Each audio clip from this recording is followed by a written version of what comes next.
This poem is called Mamanista.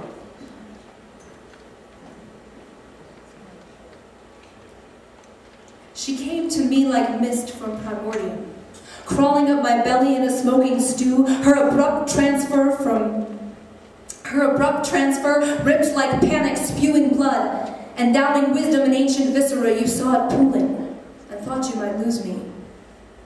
Her first act of thanks was to urinate on my belly.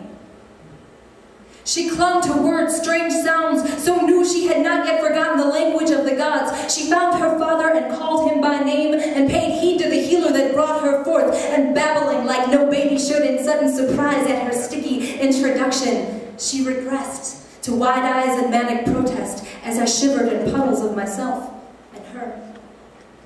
And Daddy, you were there from the first tiny twinge, as the sun hugged the horizon at 5 that morning, and I still had the semblance to follow advice. So we timed my pain in anxious increments. I gave a stellar performance for the first 12 hours. But imagine your insides being ripped out and slowly replaced with drying cement. The feeling that you get right before that kills you is where I was for the next few hours. So I bowed to the crushing inefficiency of my makeup, and baby smart to be afraid of large men with sharp objects rightfully poised herself for the push. And as his threatening glove-strapped hands were in motion, she came through, as Daddy held her soul and mine in his arms.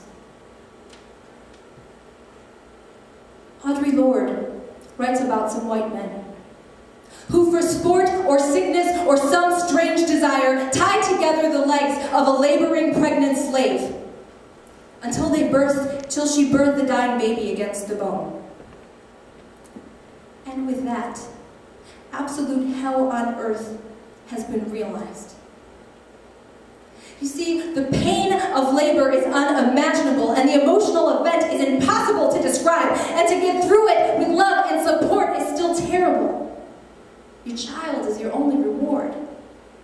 And normally, if your child dies, you can blame God, but not this time. See, this time God said, let there be life.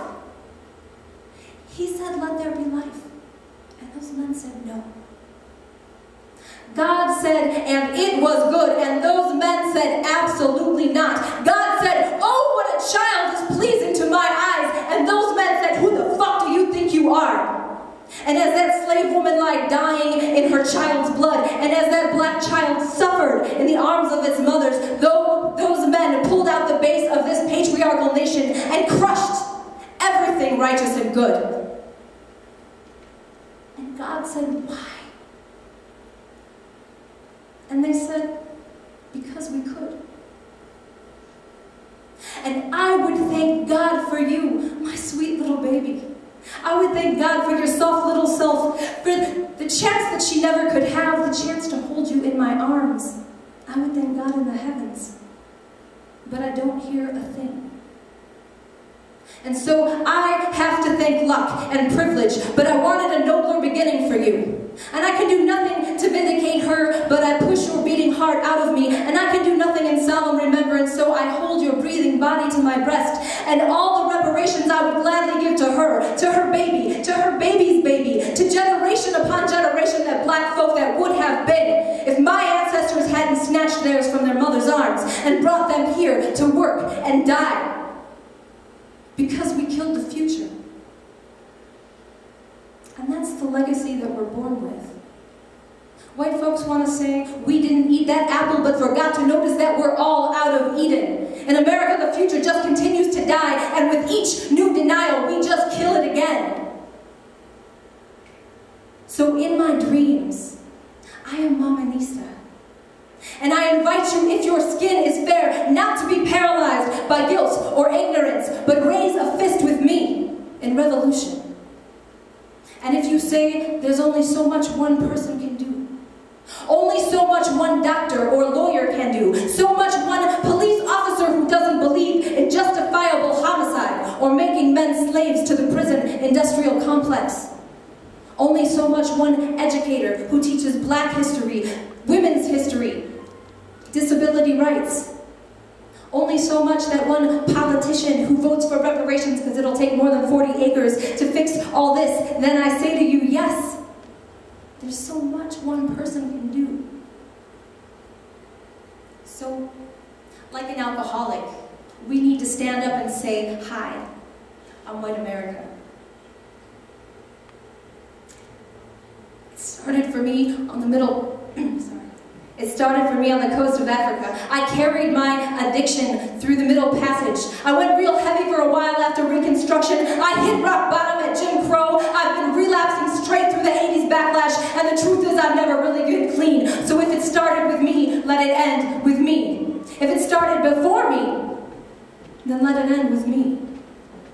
No matter what the cause for all of us, let's make it end. Thanks. Alright, so how did you get started doing spoken word and poetry and writing and stuff?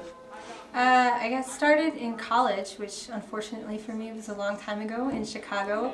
After that, I started slamming at the Green Mill in Chicago, and then actually joined a spoken word ensemble called the Runaway Wordsmiths and performed with them for a couple of years there, and been doing it since. Okay, cool. And why did you do it? I mean, what got you started?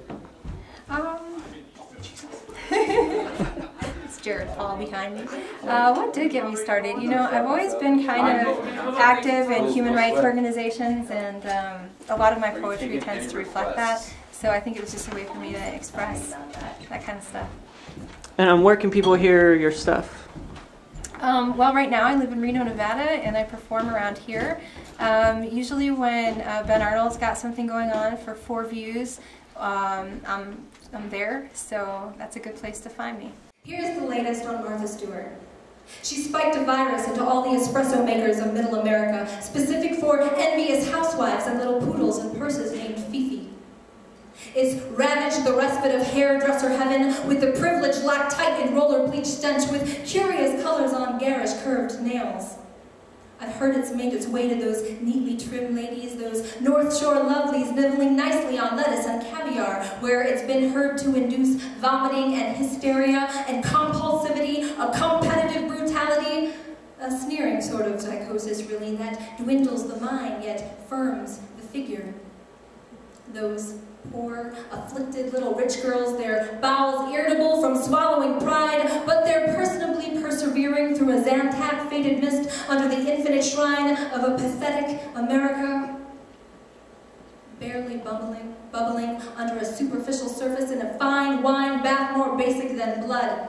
I stand to object, Miss Stewart, to the infestation of these marginalized socialites, and your disease, while it pleases many malingering men, takes us down in scores, and I abhor your treasonous obsession, knocking out potential armies of potential women. Why, it hit poor Olivia last week.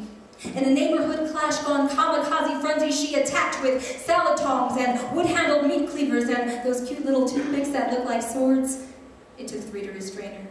The casualties counted a small-minded Shih Tzu in a cashmere dress. Now her poor pets are on Prozac, chasing their tails in an empty kitchen. But plush upholstery reigns free, and in undisturbed cosmic karma soiree, and bacon closely comforts microphallic formations, and everyone knows where that little fork goes. But let me describe some more subtle side effects. It induces strange hallucinations and preoccupations with primping, plucking, tucking, teasing, with silicone implantations and adipose obliterations, with chemical desquamations and strange ungular formations. It is the harsh defamation of the woman figure. It is the vain violation of the female form. It is the mass mutilation of a more natural beautification. Oh, Martha Stewart, you're such an evil bitch. What, Martha? Dear Martha. See, I've found you out. While you're pushing your products, you're playing their games. While you're preaching your myth of midwife martyrdom, you've got balls bigger than old Donald Trump. So tell me, honey, why don't you show me the money? Because, see, I've heard it's worth America's soul. So, ladies, it's a call of solidarity for an expose of rare infectious forms of bottom feeders and bottom lines, because it's Martha Stewart in America, because the blinders are on in America, because it's woman against woman in America.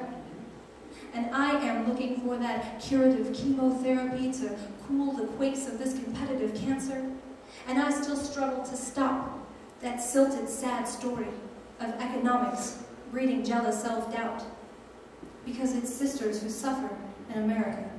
So I'm looking for that untapped expression that lies in the world of the woman.